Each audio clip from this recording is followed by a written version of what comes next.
안녕하세요. 예, 뿌리학생학원 원장 인사를 드리겠습니다. 네, 작년까지는 여기 학부모님들 여기 학원에 모셔서 설명회를 진행을 했는데 올해부터는 이렇게 영상으로 인사를 드리게 됐습니다. 이런 영상이 부모님들한테 조금 더 도움이 되길 바라겠습니다. 예. 자, 저희 설명회 처음으로 말씀드린 내용은요. 일단 고1 때 나의 출발점입니다. 예. 학생들이나 학부모님들께서 학생이 고등학교에 진학하기 전에 꼭 알고 계셔야 될 내용에 대해서 좀 말씀을 드릴게요. 예. 자, 우리 중학교 때 한반 인원이 약 25명에서 30명. 고등학교 올라갔을 때 한반 인원도 약 25명에서 30명이 되죠. 예. 근데 우리 애가, 우리 자녀, 갑돌이가 수학이 반에서 한 5등 정도 하고 있어요. 지금 중3까지 반에서 한 5등 정도 했는데 고등학교에 올라가면 몇 등 정도를 하는 게 올라갈수록 내려갈수록 않은 하던 대로 열심히 했을 때 받아야 될 성적이 될까요? 본인들 생각은 한 5등이라고 생각하실 수도 있겠는데 실제로 기대하셔야 되는 건요 10등 정도가 돼요. 그러한 이유는 뭐냐면 반에서 한 15등? 1등에서 15등 정도까지만 서귀포 내에 있는 4개 고등학교에 입학을 하죠. 그래서 한 15등 정도까지만 이렇게 한 반에 구성이 되니까 실제로는 두 반, 중학교 때 요 반에서 15등까지, 요 반에서 15등까지 하는 학생들이 여기에 모이게 되는 겁니다. 그래서 우리 학생이 갑돌이가 반에서 5등 정도 했으면 고등학교 올라가서는 한 10등 정도를 기대하시는 게 맞고요. 그리고 반에서 한 10등 정도를 했다? 그러면 20등 정도를 기대하시는 게 맞습니다. 물론 더 올라가는 학생들도 있고 떨어지는 학생들도 있고 서귀포에서 저희 학원에 다니는 학생들은 분명히 비슷한 성적을 유지합니다. 자, 제가 하나 말씀드리면 재작년에 반에서 한 15등 하는 학생이 고등학교로 갔어요. 거의 갔습니다. 갔는데 방학 때, 윈터 때 열심히 공부하고 3월, 4월에 열심히 공부해서 시험을 봤는데 시험 점수가 반에서 한 20등? 6등급 성적을 받아왔어요. 등수는 정확하게 모르니까요. 6등급 성적을 받아왔습니다. 그랬더니 얘가 집에 갔더니 엄마가 애를 잡으신 거예요. 야, 너는 방학 때도 그렇게 공부하고 3월, 4월에도 그렇게 공부를 했는데 어떻게 점수가 이거밖에 안 나오느냐. 그래서 애를 완전히 길을 죽여놓으셨고요. 이거 와서 하는 말이 저희 엄마가 학원 그만 다니래요. 이렇게 공부할 거면 반 때려치라고 얘기를 하시네요. 그래서 제가 부모님을 모셔서 학생과 같이 이거를 설명을 드렸죠. 사실 이 학생은요, 반에서 꼴찌예요. 15등 정도를 받고 고등학교에 가면 반에서 꼴찌입니다. 그랬던 학생이 열심히 공부해서요, 반의 학생들 중에 거의 3분의 1을 제친 겁니다. 반에. 그러니까 중학교 때도 치면 15등한 고등학생이 굉장히 많지만 반에서 한 10등까지 올라가는 거죠. 그래서 아무튼 요 정도를 일단 여러분 부모님들께서 꼭 숙제를 하셔야 되고 학생들도 이런 내용 숙제를 하고 있어야 되겠네요. 자, 그리고 고등학교에 올라가면 저는 3 곱하기 3이라고 표현을 하는데 양이 공부해야 될 양의 3배 정도 늘어납니다. 그리고 그 질, 난이도도 3배 정도 올라간다고 학생들도 그렇고 학생들이야 저희가 수업하면서 늘 얘기하니까요. 근데 부모님들도 이 학생들이 얼마나 어려운 공부를 하는지 저희 때하고 또 다릅니다. 그걸 좀 아셔야 될 것 같아요. 대표적으로 이거 2학기 때 중간고사를 봤잖아요. 고등학생들도 봤고 중학생들도 봤는데 저희 학원에 서기 중이 학생이 서중 2학년 학생이 5명 있어요. 근데 이번 중간고사를 봤는데 살짝 자랑 드리는 겁니다. 4명이 100점을 맞고 1명이 이 중에 제일 못하는 학생이 아니에요. 예, 한글제 실수에서 95점을 받았죠. 예, 보통 반에서 2명에서 5명까지 100점이 나온 것 같아요. 물론 다른 학교들에서도 한두 명은 반에서 100점이 나오죠. 예, 그런데 예, 고등학교에 올라가면 대부분 학교에서 100점은 없습니다. 전교에 100점은 없고요. 90점 이상도 드물어요. 그래서 학생들이 내신에서 1등급이라고 얘기를 하는 1등급 20명 안에 들어가는 학교에 따라서 19명이 되기도 합니다. 자, 20명이 컷이 80점이에요. 그러니까 80점을 넣으면 예, 반에서 한 2등 정도 하는 거죠. 80점을 넘기만 하면 한 2등 정도 하는 점수가 나오겠네요. 그래서 고등학교 올라가면 학생들이 풀어야 되는 문제가 중학교 때와는 다르게 굉장히 어려운 문제들이 출제가 되고요. 양 자체도 굉장히 많습니다. 예. 자, 그리고 세 번째. 그래서 이렇게 양도 늘어나고 질도 어려워지는 공부를 하기 위해서는 학생들이 학원만 다녀서는 절대로 잘할 수가 없거든요. 집에서 공부할 수 있는 공간과 시간이 확보가 돼야지만 예, 학생들이 발전하는 모습을 부모님들께서 기대하실 수 있어요. 예. 여담으로 한 말씀 드리면 여기 100점 맞은 학생 중에 한 명이 1년 전에 중1 때 70점을 받고 저희 학원에 왔어요. 70점을 받고 왔습니다. 그래서 열심히 1년 정도 공부를 해갖고 여기 100점을 맞은 거죠. 근데 이 학생은 숙제를 내주면 한 번도 해오는 일이 없습니다. 한 번도. 예. 한 번 정도 있으려나 예. 집에 가서는 절대 공부를 안 해요. 숙제를 안 해요. 그래서 부모님한테 연락을 드려보니까 아유 선생님 저희 애가 집에서는 절대 공부를 안 하네요. 어떻게 하면 좋죠? 예. 뭐 일단 예. 그래서 제가 이 학생은 8시 수업 시작인데 예. 6시에 들어옵니다. 매일 6시에 들어옵니다. 와서 숙제를 해야 돼요. 2시간 동안.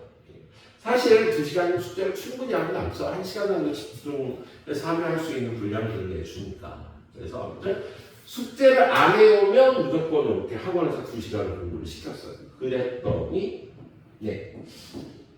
저희 학원에서 좀 못하는 편에 들어가는 학생인데 그래도 100점이 나오더군요. 이렇게. 그래서 이 학생한테는 공부할 수 있는 시간과 공간이 학원에서 제가 관리할 때 공부를 하게 되는 거죠. 그런데 이걸 계속 할 수는 없죠. 예, 그래서 특히 고등학교 올라갈 때는, 고등학교 올라갈 때까지는 이 공부할 수 있는 공간 시간이 없으면요, 절대로 공부를 잘할 수 없습니다. 이 부분은 학생 혼자 만들어가는 게 아니라 부모님께서도 신경을 써주셔야 돼요. 우리 애가 집에서 공부를 할 수 있는지, 공부할 수 있는 환경, 시간을 확보해 줄 수 있는지를 부모님께서 신경을 쓰셔야 되고요. 예, 그리고 대부분 학생이 또 학교에 가서 야자를 하잖아요. 근데 야간 자율학습 시간에 애가 제대로 공부를 하고 있는지도 체크를 하셔야 됩니다.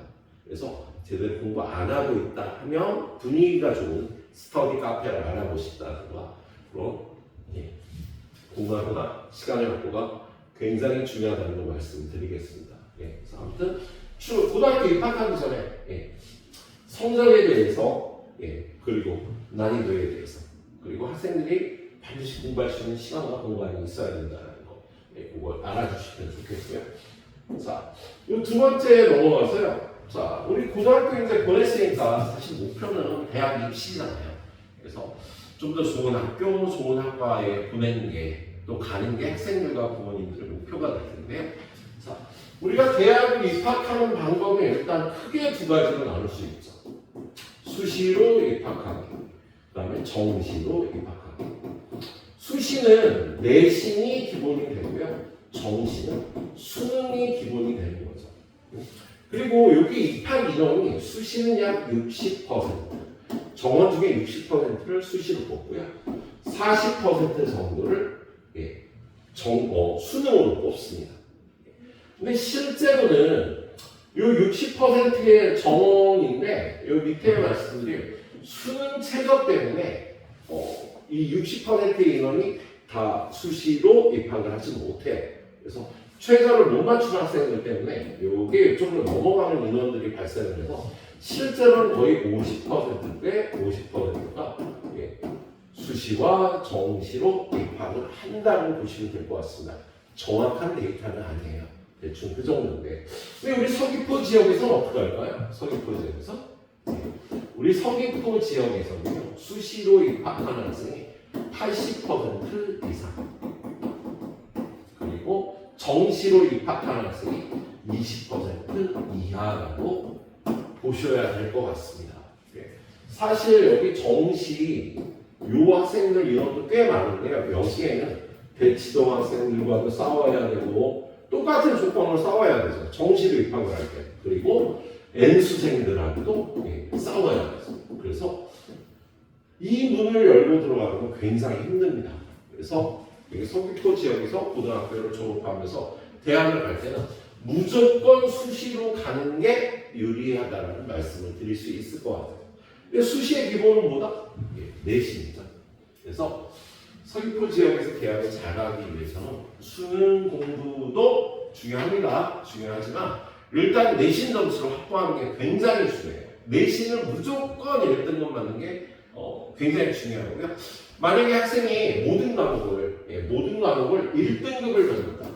자, 등급 체계가 바뀌어서요. 1등급은 10% 안에 들면 1등급을 맞게 되거든요. 그랬을 때 모든 과목을 1, 2, 3학년 동안 1등급을 가면 의대 갑니다.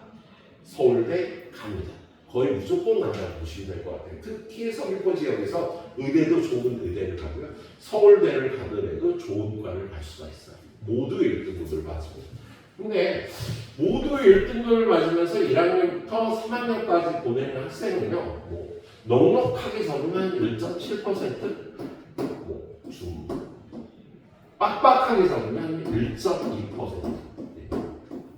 이건 제 얘기가 아니라 여러 조사기관, 입시업체들의 분석을 제가 보고 말씀을 드리는 거예요. 그래서 이 정도 인원이니까 서울대와 의대를 합친 인원보다 조금 안 돼요. 이 인원이.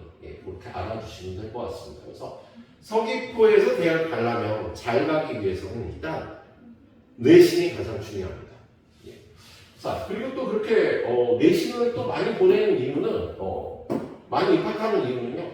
첫 번째는 지역균형이라는 제도 때문에 그렇고요. 그리고 두 번째는 우리 서귀포 지역의 4개 고등학교 고3 담임 선생님들의 능력과 노력 때문이시죠. 정말 원서를 잘 써주세요. 열심히 써주시고 잘 써주세요. 그래서 재작년 같은 경우에는요. 3년 전이군요.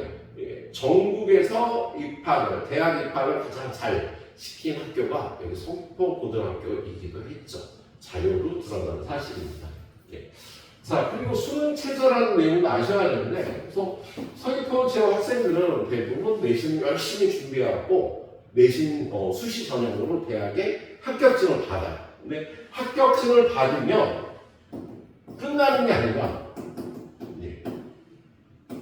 수능 최저를 맞춰야지만 합격이 되거든요. 그런데 거의 50%. 이건 제가 조금 과장을 했었는데 굉장히 많은 비율로 이 합격증이 수능 최저를 못 맞춰서 날리게 됩니다. 사실 이 수능은 말씀드렸듯이 N수생하고 봐야 되고 대치동 애들하고 똑같은 비율로 경쟁을 하는 거기 때문에 근본 맞기가 진짜 어렵거든요. 그래서 좀 수능 최저 맞추기가 좀 어렵다라는 거. 자, 그러면 수능을 보는 과목은 어떤 과목이 있고 언제 공부를 해야 되는지도 여러분이 알아주셔야 되거든요. 국어, 영어, 수학, 사회학, 탐구. 이게 조금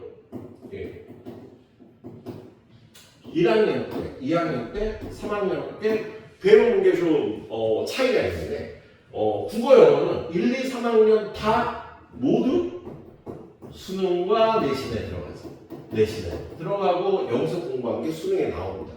근데 수학 같은 경우는 조금 달라요. 1학년 때 배운 건 내신에만 들어갑니다. 1학년 내용이 물론 기초적인 부분에서 출제가 되긴 하지만 직접 출제는 안 되고요. 주로 2학년 때 배운 내용. 그리고 3학년 일부거나 거의 2학년 때 다 배우거든요. 수능에 들어가는 과목은. 그래서 요게 수능에도 들어가고 내신에도 들어가는 거죠. 3학년 때는 요 2학년 때 배운 걸 그대로 다시 반복을 해서 심화한다 보시면 될 것 같고요. 근데 재밌는 거는요. 사회과학이에요. 사회과학은 1학년 때 배운 내용이 수능에 나오고 2, 3학년 때 배운 거는요. 내신에만 들어갑니다. 물론 얘는 내신에도 들어갔습니다. 그래서 고1 때 조금 신경을 쓰셔야 되는 게 내신이 중요하다고 말씀드렸잖아요. 그런데 나중에 수능 최저를 맞춰야 되는데 탐구 과목도 굉장히 중요하거든요. 근데 탐구 과목의 수능은 1학년에 배운 내용만 심화해서 나온다는 거 참고적으로 알고 계셨으면 좋겠습니다. 자, 그리고 세 번째 말씀드릴 건 저희 시간표 왔는데요. 사실 저희가 1년에 시간표 한 10번이 바뀌어요. 10번이 시기적으로. 일단 방학 때 시간표가 있고요. 방학 때. 그리고 1학기 시간표가 있는데 1학기 때 중간 기말고사 대비 시간표가 또 따로 있어요. 그래서 3월에는 1학기 시간표, 4월에는 중간고사 시간표, 5월에는 다시 1학기 시간표, 그리고 6월에는 중간고사 대비 시간표. 이렇게 시험 대비를 하는 시간표에는요, 학교별로 반편성이 돼서 학교별로 반편성이 되기 때문에 시간표가 조금 바뀔 수 있습니다. 이거는 국영수, 과학 다 마찬가지로 그렇게 변할 수 있고요. 그리고 방학 때는 선행을 주로 나가서 선행을 나가고 1학기 또 진도를 나가는데 또 선행과 이 학기 진도는요 수준별로 반편성을 하죠. 수준별로. 그래서 학생들 수준에 맞게 어려운 걸 더 많이 봐야 되는 학생이 있고 쉬운 걸 반복해서 좀 봐야 되는 학생이 있고 그래서 이렇게 시간표가 변동이 있겠습니다. 그래서 내년부터는 저희가 선생님들이 요 시간표 안내를 강좌 안내를 이렇게 시간표가 바뀔 때마다 이렇게 영상을 통해서 전해드릴 거예요. 그래서 저희 학원에서 어떤 부분에 대해서 신경을 쓰고 더 쓰고 또 어떤 교재 또 어떤 방법으로 수업을 진행하는지를 부모님들한테 이렇게 영상으로 안내를 드리겠습니다. 일단 첫 번째 시간표는요 12월 겨울방학 들어가는 거예요. 중3 학생들이 이제 공부가 다 끝나갔고 고등학교 공부를 시작을 해야 되는데 지금부터 12월 말까지 시간표를 안내를 드리면요 토요일, 일요일 시간표를 보시면 본인들도 걱정이 되실 텐데요. 고등학교 올라가면 주중에는 야간 자율학습을 하고 그리고 주말에는 학원을 나오는 게 사실상으로 제일 좋거든요. 그래서 시간표가 토요일날, 일요일날 국어 2시간 2시간 수학 3시간 3시간 그리고 이게 과학 2시간 영어는 금요일과 토요일에 이렇게 2시간씩 진행이 됩니다. 아유 저걸 어떻게 힘들죠. 나중에는 이렇게 수업을 받더라도 일단 지금 중학교 3학년 학생들이 고등학교 올라가기 전에 올라가면서 바로 이렇게 하면 너무 힘들거든요. 그래서 저희 과학 같은 경우는 평일을 위해서 이때 수업을 받으셔도 되고 이때 받아도 되고 이때 받아도 되고 이게 같은 수업입니다. 과학 같은 경우. 그래서 과학 선생님께서는요 학생들의 평일을 위해서 일주일에 강좌를 이렇게 3번 깔아주셨고요. 그리고 국어 선생님 같은 경우도 요날이나 요날 하루 못 나올 수 있다. 저는 토요일이나 일요일 하루 쉬고 싶다. 그래서 요때 와서 요렇게 수업을 받거나 요렇게 수업을 진행을 해도 되겠습니다. 자, 요 국어 고치는요 목요일 날 갈 수도 있고요. 필요에 따라서 학생이 요거 자세한 건 선생님하고 의논을 해보면 될 것 같고요. 수학 같은 경우에 수학이라고 되어 있고 여기 수학 보충이라고 되어 있는데요. 이 수업과 이 수업은요 솔직히 전혀 다른 수업이에요. 얘는 이게 정규 수업이 되고요. 이건 보충 수업이라고 표현이 되어 있는데 사실 이제 고등학교 과정에 들어가면 저희 중3부터는 학생들이 수업 과정이 이렇게 빠르게 달리고 있는 기차거든요. 그래서 저희 학원은 중학교 때부터 학생들 좀 시간을 좀 많이 늘려서 공부하는 시간을 많이 늘려서 공부를 시킵니다. 그래갖고 뭐 중학교 같은 경우도 중학교 2학년부터 일주일에 2시간씩 4번을 나오거든요. 방학 때는 2시간씩 5번 더. 자, 그런데 이렇게 달리고 있는 열차에 신생이 이렇게 들어가면 타기가 힘들어요. 타서 적응하기 힘들어서 보통 2주에서 4주 정도까지 이렇게 따로 돌출 수업을 받거나 일부 수업을 병행하거나 이렇게 진행을 시키거든요. 그래서 고등학교 과정을 준비하는 학생들도 뭐 고1까지 끝낸 학생도 있고 뭐 1학기까지 끝낸 학생들도 있고 저희 학원 학생들 같은 경우는 중간고사까지 한 번을 봤어요. 예, 그래서 요 정규 수업은 이렇게 그렇게 진행을 하고 있는데 예, 같이 수업을 받기 위해서는요. 예, 바로 들어가는 것보다 요 수업을 바로 들어가서 잘하는 학생은 그렇게 하면 되고요. 예, 여기 수업이 필요할 경우 여기서 여기서만 수업을 진행을 할 수도 있고 예, 요거 일부하고 요것을 그 수업을 진행을 할 수도 있겠습니다. 자, 그리고 겨울방학 1, 2월 시각표가 되겠네요. 1, 2월 시각표에서 다른 과목은 그대로예요. 과학은 여기서하고 모두 같은 수업이다. 예. 자, 그리고 영어 수업은 똑같이 금요일, 토요일에 진행이 되고요. 국어 수업도 똑같이 토요일, 일요일에 진행이 되면서 국어 보충이 월요일 날 되고요. 똑같은데요. 수학 같은 경우는요. 여기 등에 여기로 들어갔어요. 그래서 하루에 3시간씩 이렇게 5회 수업을 진행을 하게 될 거고요. 그리고 보충이 필요할 경우는 어쩔 수 없이 주말에 수학 보충 어쩔 수 없이 결석을 한다던가 아니면 조금 보충이 필요할 경우 이렇게 진행을 하도록 하겠습니다. 네.